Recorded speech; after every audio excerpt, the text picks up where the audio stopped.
Hi, I'm Kira Riley. I'm the director of Penn Alumni Travel, and I'm here at Meyerson Hall with Jeannie Birch, who is our faculty lecturer for our China program in April. So we'll talk to Jeannie about what we're going to learn when we go to China with her. Hi, Jeannie. Welcome. Oh, thank you, Kara. Tell us about what we're going to see in China. I think we're going all over the country, probably starting in Beijing first.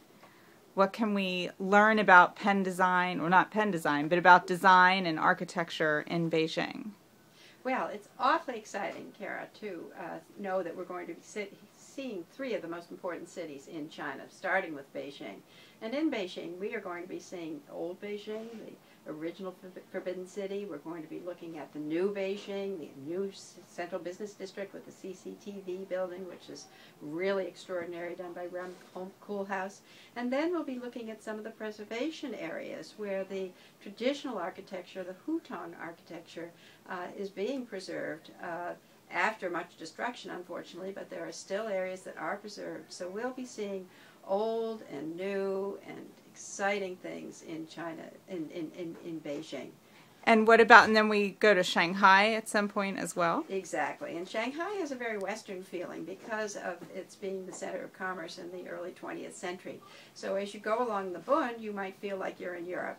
But then as we delve more deeply, you will see, we'll go to some of the older sections of Shanghai as well, which have been preserved.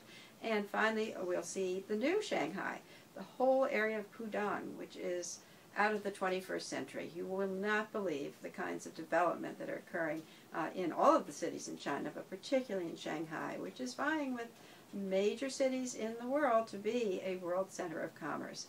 So it'll be very exciting to see, again, the old and the new and the future that we'll see in Shanghai. And one city I don't think many of us in America are familiar with. You said it's called the Green City in China. Yes, that's Hangzhou.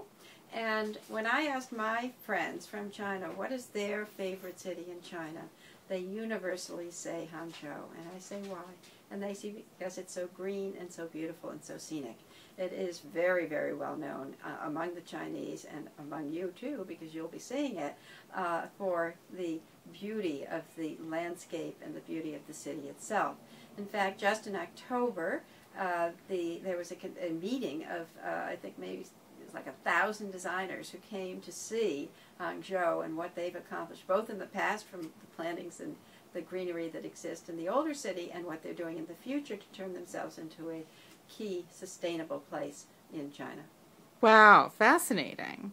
Well, I guess we all look forward to seeing you in April in China, taking us all over the place to learn about architecture, old and new. Thank you.